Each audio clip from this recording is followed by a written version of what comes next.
if you want to change your circumstances, you have to be willing to change your mind.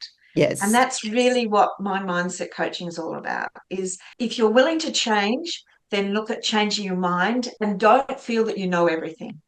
You're listening to the She Renovates podcast. You're listening to She Renovates, the podcast for women who want to renovate to create an income and a life they love.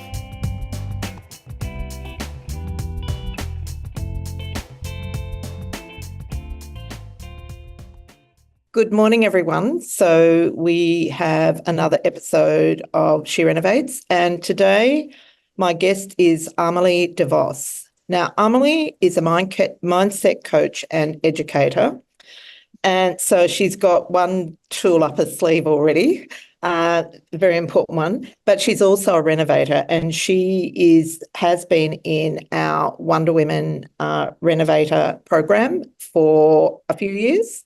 And I've invited Amali on today mainly to talk about her journey with renovating, because she has utilised a very powerful strategy in the downsizing strategy. And I often think people don't really fully understand the implications of that and how you can benefit so well from it. So welcome, Amali.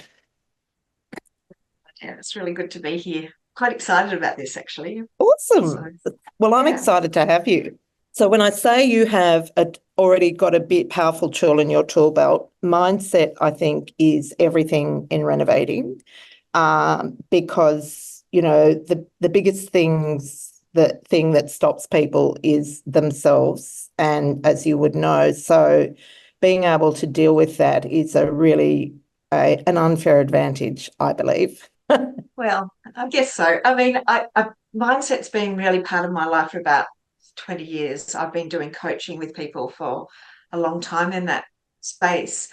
And having said that, I did get to a point where I was like, what am I going to do here? You know, I'm actually going to go straight into the renovating for, retirement, because we had moved out of Sydney. We'd moved to a house, a beautiful house. We'd done a beautiful, rebuild really of a seven-bedroom home. We'd hoped all of our friends and family would come and visit us up on the Central Coast, and they actually didn't. So we'd put all of our money into this house, and I felt that I was sort of looked. I couldn't go anywhere. I felt like I was stuck up there and I couldn't come back to Sydney. And so once I once I started using my mindset tools, I started to realize that I could open up to other possibilities. And that's when I found you. But, mindset is the way we think about things. And we need to realize is that often we can get into these ruts that we feel that we cannot change something, when in fact we can use mindset to actually change our reality and move into another way. And that's what was so exciting about meeting you. Yeah, that's amazing. And that really does answer the first question, what was it that had you join? And I think also there is a mindset thing around investing in coaching or training. And sometimes I feel a little bit frustrated because I see people with so much potential and they can't get over that they can't back themselves enough to spend a bit of money on getting the outcome they want, whereas you were able to do that, and that's really held you in good stead. Yeah. It has, and I've done it a lot over the years, because what I realized is that so often what we're thinking about, what we're realizing in our life, is based on belief systems that were set so much younger. And we're playing those belief systems out right now. And sometimes I can do it myself and listen to podcasts and do all that. But sometimes I also need to actually go to the next level and get coaching, Yeah. You need one, because you need to change something, And for me, the School of Renovating was, I got to a point where I was actually knowing I could renovate, but I wanted to make profit out of it, and I wanted to shift our financial position, which wasn't as good as I'd hoped it would be, with my husband 10 years older than me. So he's in his mid-70s and I'm in my mid-60s. So I needed to shift something. So that's why I joined you guys, Yeah, So and I think you and I are very alike. Like I look on it, like sometimes it can sort of feel like you're being a bit of a course junkie. But these days, I look on when I'm spending money on, programs, I look on it and think, well, okay, so this is what I've paid for it. I am going to extract every last penny of benefit out of that, and I'm absolutely going to follow it faithfully. And I even notice in our women, the ones that do that absolutely nail it. Like we've just had a new lady in Wonder Women, and in the first 4 weeks, she got finance ready. She went from being employed to being a full-time renovator. Finance ready, first deal done, set and going. And that is all about mindset. Absolutely. yes, Yeah. it's like I Yeah. can do it. And there's like, me, I could talk about mindset forever, Yes. around that. But you have to be willing to change. If you want to change your circumstances, you have to be willing to change your mind. And Yes. that's really what my mindset coaching is all about, is if you're willing to change, then look at changing your mind and don't feel that you know everything, because when I came to you, I'd done a lot of renovations, and I'd made good profits on some things, but I actually had no idea of why, you know what I mean? What the systems were and Yeah. whatever. Yeah. And that's why I came, because I needed the systems. I needed to understand how to put those profits together so that I could come out the end of a renovation in profit. Now, before I joined you, I bought a property and I didn't use that due diligence and we didn't come out with a profit, but we've now been able to move it to a place that we're about to do that. So, anyway. That's amazing. So when you first started, you had a Yeah. house and Yes. you decided to embark on the downsizing strategy. Well, it was only being at the retreat that I decided to go to the downsizing strategy. Really? So, yeah, you didn't know that. So I came to the retreat and I was feeling quite powerless because we had this home on the Central Coast, beautiful big home. We'd had it for 7 years, and it was actually had been in my husband's family for 60 years. So a lot of our money was there. And then we had bought this investment property also on the Central Coast that wasn't going to make, we just didn't know what we were going to do with it, right? But I felt really stuck. It was like I didn't want to, I actually got to the point where I wanted to leave the Central Coast and move back to Sydney. But I didn't know how to do it. But it was with being at the retreat, the mindset work, the planning work, and all of that really started to shift my mind to say maybe we could do something differently here. So then, because what I wanted was we didn't have any super, and we weren't ready for retirement because various things that happened in our life had meant that we got to this age that we weren't in a financial position that we wanted to be, to actually continue and live in an abundant way, not over the top, but to be able to live further than on the pension. And really, we were heading to be on the pension. Our property Yeah. that we bought as investment was not making money, it was losing money.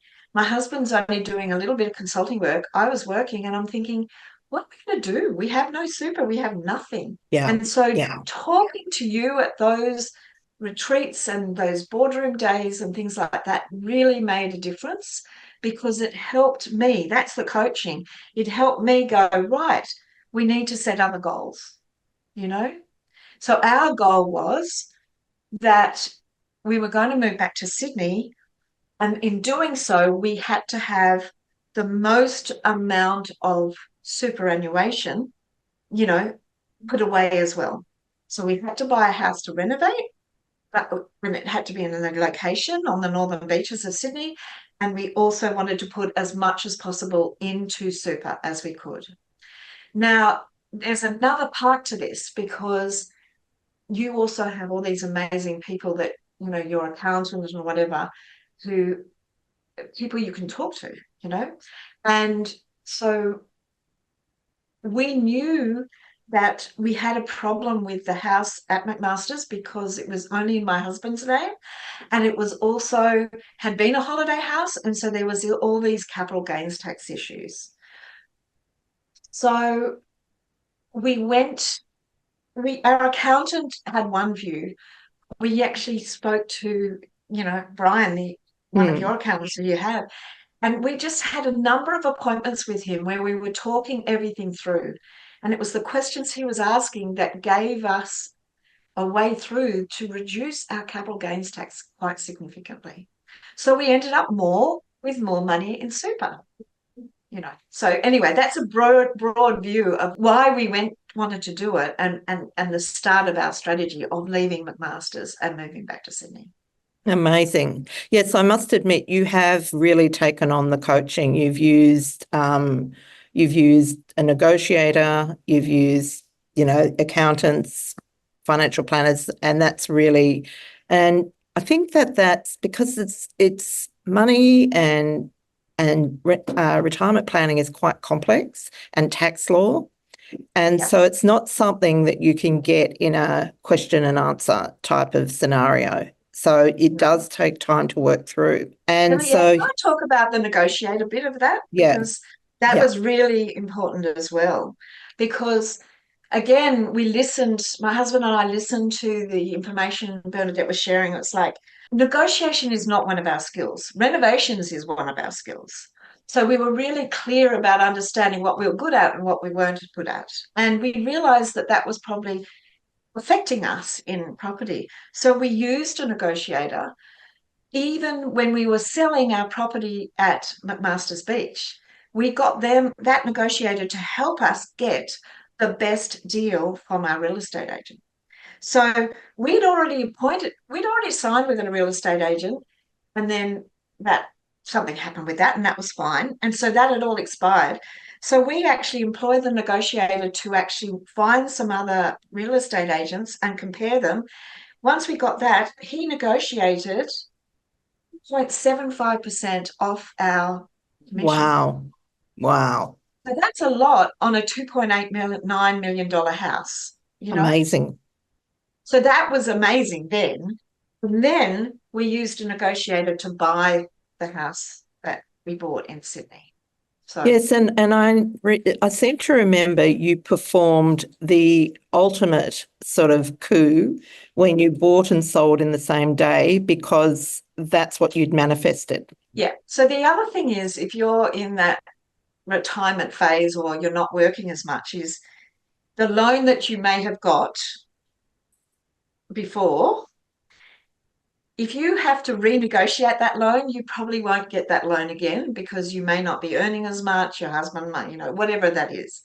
So that was our situation. So we rang our mortgage broker and said to them, so this is what we're doing. We're moving to another house. And they said, the only way that you can keep this loan is if you exchange and settle on the same day for both properties. Okay. So it's like, well, we have to settle on the same day for both properties. We have no, there's nothing else to do, because we needed that loan, because it was like $500,000 that we could use at some other time.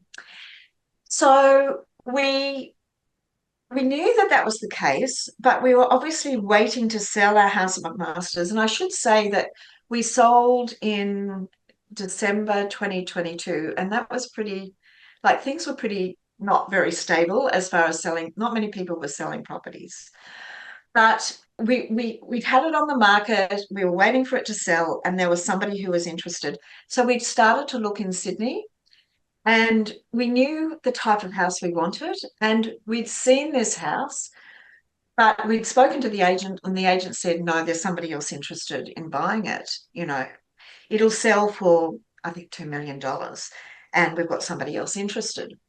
So when the sale came through, like they exchanged unconditional, I had spoken to the negotiator the day before, that morning, and said, well, there is a house that we're interested in. And so they did some due diligence, and we set a price that we would be happy to pay, which was $2 million. But if they got anything less than that, and we were going to start at 1.85, then we would, that's where they earn the money. And we thought that the house was on the way to being sold. But the negotiator, and we said we want it has to settle on this date. So the negotiator went, spoke to the agent and said, we will exchange unconditionally today at 1.85 million. And we have to settle on this. We have to settle on this day. And they came, and he said, there's no negotiation about any of it. Right? Essentially, that was it. We'd been told that she did not want to move for a number of months. But it was like, no, this is what has to happen. And again, that's what happened. We actually, within 24 hours of selling our place, we had bought this house that we're now in. But yes. Yeah. So that's the first step of your downsizing strategy. So just really to recap, we have this principle: buy wholesale, sell retail. So that means you sell at the maximum price, you buy at the minimum price. And bit like when you're selling widgets, but bigger. So you had got the maximum price for your home on the Central Coast, and then you bought a doer-upper so that you could create your forever home at the minimum price on the Northern Beaches. And so and the difference between those two figures was vast, which enabled you to do some other things. But then there's also the distinction of, planting a money tree in your backyard, and you were able to do that as well in that transaction. Do you want to expand a bit on that? Yes. So we had a list, and I think, this is my manifesting mindset thing. We had a list of what we really wanted. So we wanted something that was flat. We wanted a house that wanted renovating. We wanted to have space in the backyard to put a granny flat. We wanted to be in the Northern Beaches, but around the area, there's North Narrabeen area, because it was close to all of our family. And we actually got it all. The funny thing was, though, after we sort of showed friends through, they just said, you've gone too far. This place is derelict. It wasn't good. But it did have a structure in the backyard that had been sort of set up as accommodation. So that's what we got. We got a granny flat in the backyard. So we took that accommodation that was there and added some walls and redid, put in a kitchen and did whatever. And we ended up with a 1-bedroom accommodation in the back.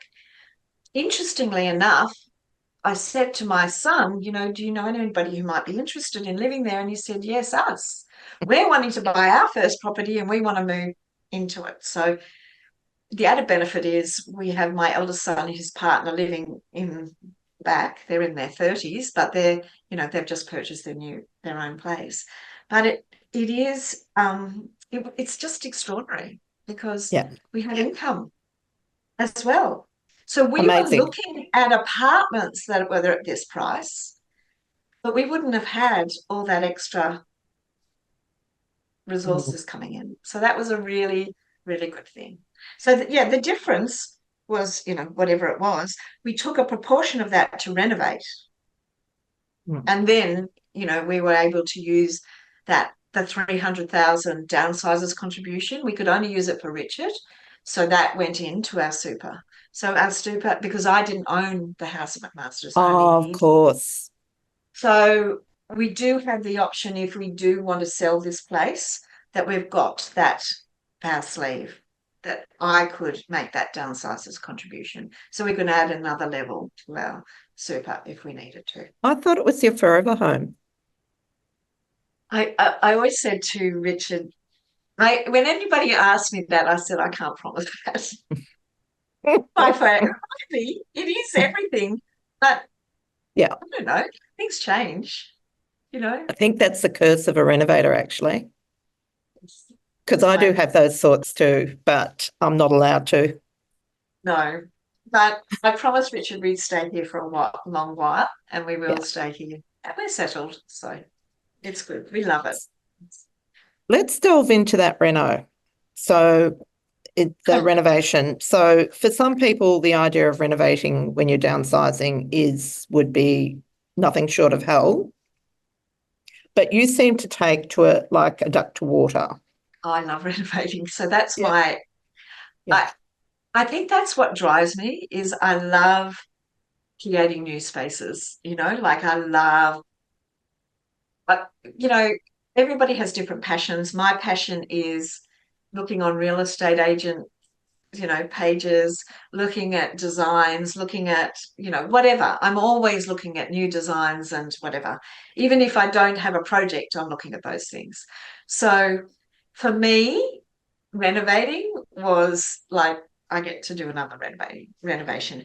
Richard wasn't so happy because we had to get McMaster's top to ready. We'd had this place at Berkeley Vale that had just renovated. We'd finished 2 years before that an apartment in Freshwater that we had made a good profit on. So, it was it's always in my blood just to do a renovation. So, yes, my girlfriends and friends said, you have really gone too far because this place was 1940s original.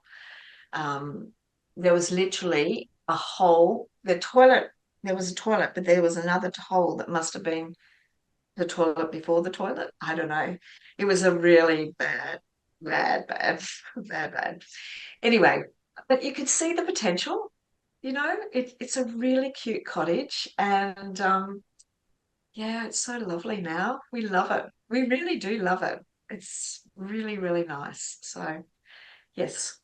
Give Amazing. me a renovation anytime. So I'm now that I've settled, I've got this, and I'm going to be doing some renovation in my super fund.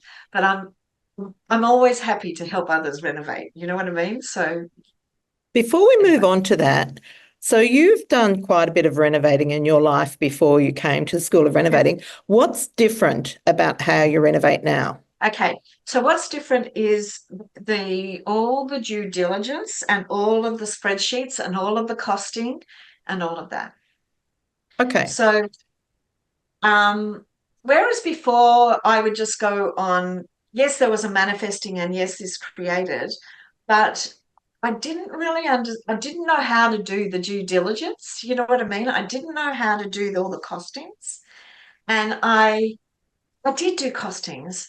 But I didn't know how important that was to actually get competitive prices and really be aware of your budget and stick to it and know what price you could sell the property for and all of those things that I've learned with you. Yeah, I think that's really key.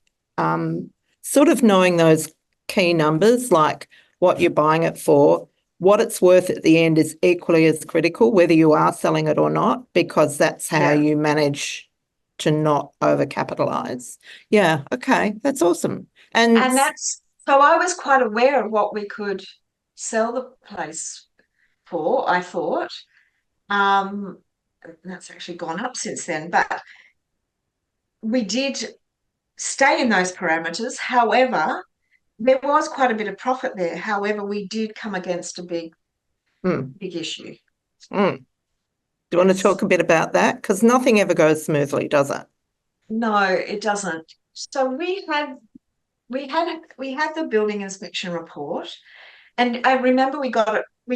We exchanged very quickly. So we knew it was pretty bad, right? But we didn't know it was as bad as it was. So once we took the asbestos off and we looked at all the timbers, they were really narrow. They were not going to be, because it was a 1940s house, they weren't going to be substantial enough to actually just rebuild the walls. So we just needed to get rid of a couple of walls, just one wall.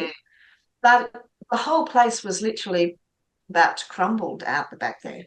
So we did have to literally rebuild that section. Now, when our builder started that, he just said, this is just not worth keeping. You should just demolish the whole thing and build a new home. And I remember crying when I had a tear rolling down my face, and I said, okay. And I left and I got in the car and I really cried because I knew that we didn't actually have the resources to rebuild. Yeah. If we had to rebuild, then we would have had to just completely demolish, sell the land and lose money. But again, that's where it came down to you guys, because I was able to call you and say, this is where we're at. What do you suggest? And so you helped. You talked it through. And so we said, okay, we're not going to pull it down. We want to continue. And the builder was really surprised, but was very happy at the end with the result. And we are so happy. Yeah. We didn't want a brand new big home. We bought this home because we wanted a little cottage that would suit us for our lifestyle now. So, yeah. I think the point that comes out of that is, like, if you had a builder in charge of your strategy, you would end up very poor. Because, and like, I'm married to one, so it's not like, because they just have a totally different objective. As far as they're concerned, they want to get in and out as quickly as possible, and they want their life to be as easy as possible. And, their immediate go-to is, if it's looking a bit challenging, then you just rip it out and start again. But from your point of view, that would not be a smart thing to do, and it didn't need it. Like, you did have to put a few more piers in and rebuild some of the framework, but I think that's where Stephen comes into his own. It's hard to challenge a builder if you're not on solid ground, and having that sort of independent opinion, I think, makes a big difference. It does. Yeah. And we were able to say, okay, we are going to go with this. So we did. And we got it done very quickly. We were in within 14 weeks of the build. That's one of the things I specialise in. I like to see a build go really fast. So me too. I really plan like that. And when we did the 7-bedroom home in McMaster's in 15 weeks with a builder. But it was because he was so organised, we were so organised, and we knew what we want. So it can be done. Because that's, again, the other thing. Time is money. Every week we were not in here, we were actually renting an apartment for $800 a week, because Sydney rent is so crazy. So, we had to move as quickly as possible because that money was coming out of our profit, Yeah. And so have you had the house appraised since you finished? Yes, we have, and we bought it for 1.85. We were expecting we could probably sell it for about 2.6, right? So that's what we were thinking after the renovation. And so we thought, we could still make a profit of, I think we originally had a budget of about 250 to 300, and it went up to 350 to 400, whatever. I think we're still in that. We're still doing a couple of things now. But anyway, we got an agent out, and they said 2.8 to 3.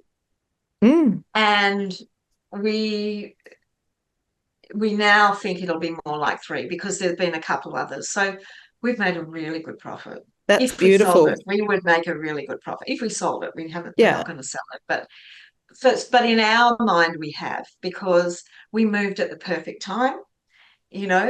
The Central Coast, because it's holiday area, probably won't have gone up as much as this. We got into the Northern Beaches, which really hasn't gone back that much. So we're really happy to be back here and to be financially stable. We have money in our super. We can now do, renovations in. another one of your strategies. Anyway. So let's just recap. So you've managed to get into your dream for forever home with a nice big chunk of equity as well. Yeah. Extra equity, I should say. You've got a little money tree in the backyard that's bringing you in. Is it 30-odd thousand a year? Yeah, it's something like that. Roughly, yeah. Maybe at a discounted rate because of my son, Yeah, but it could bring in that much. Yeah. Yes. And you've got money in your super and Yeah. you're now poised to do, so is another project on the cards now? Yes. So our next project after that was to sell the Berkeley Vale Yes. property. We decided just to sell that, not making a profit, but to just move on because it was just move forward. So we sold that. We took any of that money also and was able to put that into super. So we now have, I think we started with 120,000. We've got over 700,000 in super. Amazing. And we've got more money to go in. So, because we've had to pay capital gains, there's been lots of other taxes and whatever involved. But we're in a really good position because remember, we've still got the loan. Yeah. Yeah. We've actually got another loan as well. So we've got ability of 750,000 in loans that we can use. Plus we've got our super money. So we're now ready.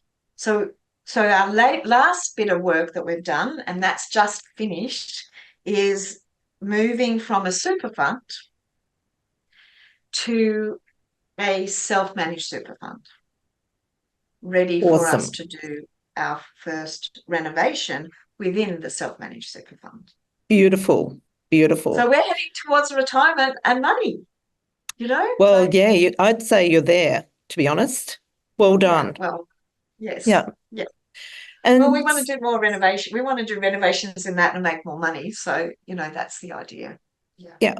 So, if you're doing 100K renovations, 100K a year, so the beauty of a self-managed super, do you want to share what that is? Well, I always get really confused, but because I'm over 60 and my husband's over 70 and he's in pension phase, but he can come out of it, any profits we make, we're not taxed on it. I think that's what it is. That is. Can you tell me?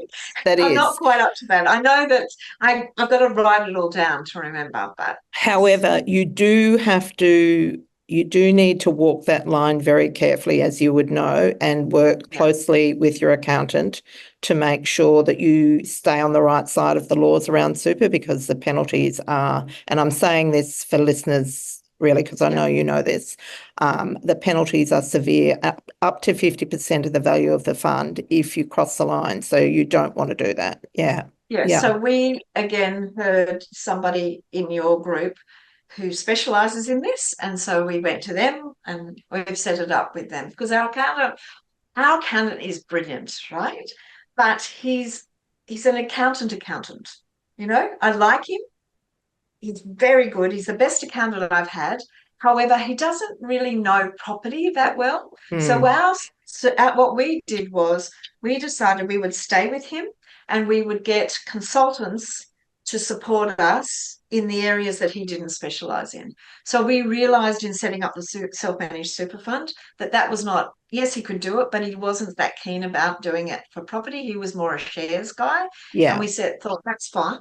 We will go to somebody who specialises in that, setting up self-managed super funds for property, and he knows about it. So that's what we did. Beautiful. And tell me the last thing. So what keeps you in Wonder Women now? The community and the learning. And I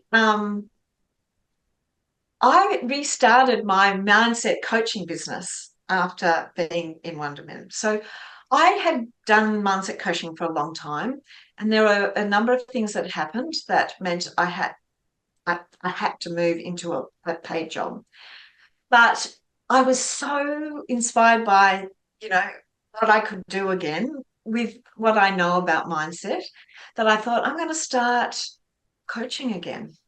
So firstly, I love being in Wonder Women because of everything I continue to learn. Secondly, I love the people because, in the world, like I have lots of friends, but they don't have a passion for property like I do. They have other passions. We have other things in common. But what I love in Wonder Women is that these are women who do have a passion for property. They love renovation. They love purchasing, and they're quite positive. So that's the Yeah. second reason. And the third reason is that it is really helping my business because I'm actually dropping back my hours with my paid job, and I'm now stepping more and more into mindset coaching and into education. Yeah. And thirdly, I want to continue to renovate. So I want to maintain those connections, I don't see myself as a property developer or you know what I mean? Like renovation is my thing, I'm not so much a person who wants to buy real estate and just get income from it.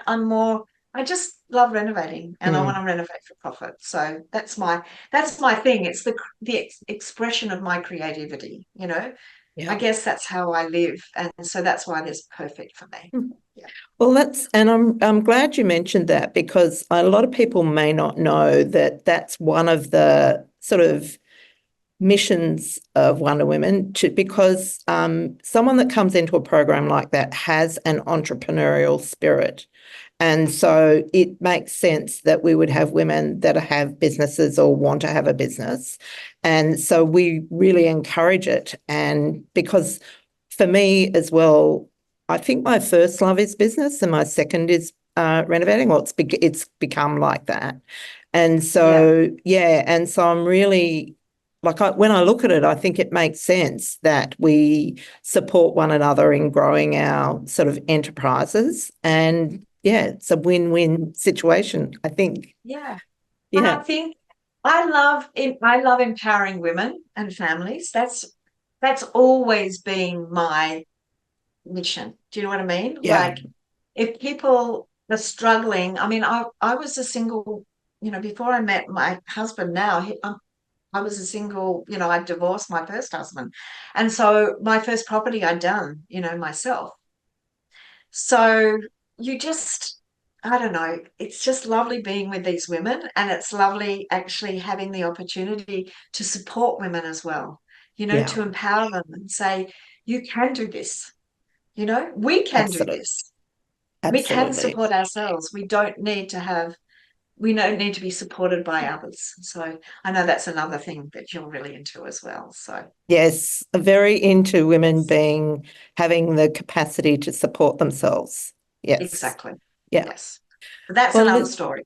It is another story. So I want to thank you for sharing so generously. I really appreciate it because I know how wonderful that particular group and program is. But and so I really appreciate you taking the time to share that. If someone wants to catch up with you, how would they connect with you? Through my website will be live in the next couple of weeks, amaledevos.com, and just send me an email, Amali@amaledevos.com. Okay. We will publish that in the show notes. Okay, thank you.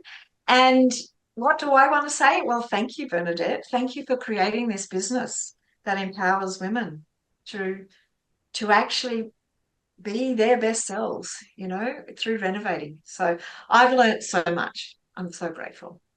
Well, thank you, Amali, for being such a pivotal member of the community.